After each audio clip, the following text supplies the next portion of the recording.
प्यार नहीं बिकता। क्या बात है अदिति, क्या सोच रही हो?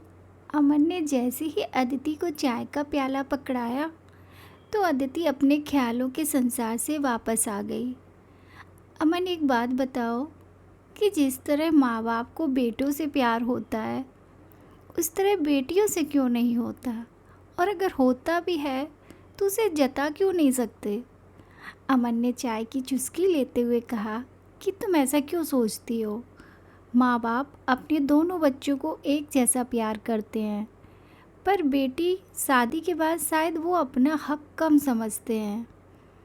हाँ, शायद इसीलिए कभी उससे शादी के बाद ये पूछना भूल जाते हैं कि तुझे हमने हमेशा अपने साथ रखा और आज जब हम तुझे एक अजनबी के साथ भेज रहे हैं तो तू क्या खुश रह पाएगी या नहीं? क्या उन्हें ये डर होता है कि अगर बेटी खुश नहीं रह पाई और वापस आ गई तो क्या होगा? हम समाज में कैसे रहेंगे? और जब बेटे की शादी होती है तो क्यों नहीं भूल पाते ये हक? अब अमन की चाय खत्म हो चुकी थी और उसने अदिति से पूछा कि क्या तुम्हें कोई तकलीफ़ है? तुम्हें जो कुछ भी कहना है तुम मुझसे कहो, मैं हूँ तुम्हारे साथ। पर क्यों अमन, क्या उनका काम एक जिम्मेदारी निभाने का था जो उन्होंने निभा दी और बस हो गया? अमन समझ नहीं पा रहा था कि अदिति इतनी कड़वी बातें क्यों कर रही है, पर वो जानता था कि शायद ये वो सब घाव हैं जिनसे अदिति आज बहुत मजबूत बनी है, जो शायद उसे उसके अपनों ने ज़्यादा दिए हैं। आज अदिति अकेले रहना सीख गई थी और उसने खुद को इतना स्ट्रॉन्ग बना लिया था कि कोई है तो भी ठीक, कोई नहीं है तो भी ठीक। और इन सब में अमन ने उसकी एक दोस्त की तरह मदद की थी। अमन को सही गलत में फ़र्क समझने में बहुत देर लगी थी, पर तब तक अदिति अपनों से दिए गए घाव हद से ज़्यादा सहन कर चुकी थी।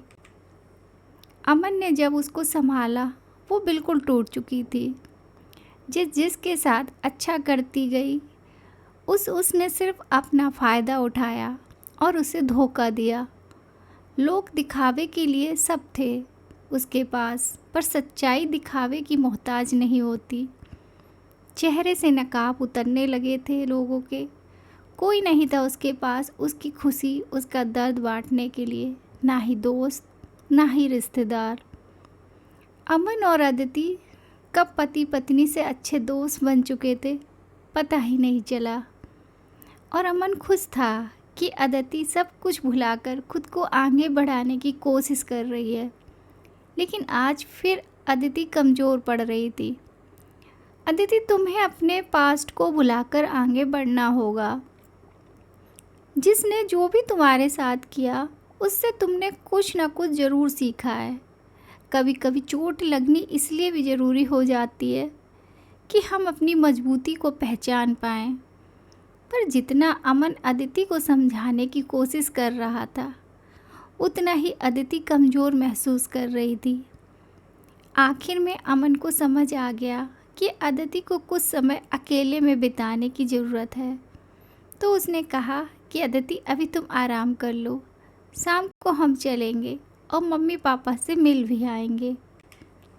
अदिति जब कमरे में जाने लगी तो बोली, अमन, मुझे भी किसी वक्त पर प्यार की ज़रूरत थी और कोई नहीं था मेरे पास।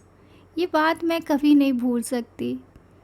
और एक बात हमेशा याद रखना तुम, चाहे मुझे कितना मजबूत बनाने की कोशिश कर लो, पर मैं इंसान हूँ और मुझे भी सबके साथ की, सबके प्यार की ज़रूरत है। और प्यार कभी भी राशन की दुकान पर नहीं मिलता। इतना कहकर अदिति अपना मन हल्का करके अपने कमरे में सोने चली गई। Thank you. अगर आपको हमारी ये कहानी पसंद आई तो please like, share and subscribe ज़रूर कीजिएगा ताकि मैं आपको और अच्छी अच्छी कहानियाँ सुना सकूँ।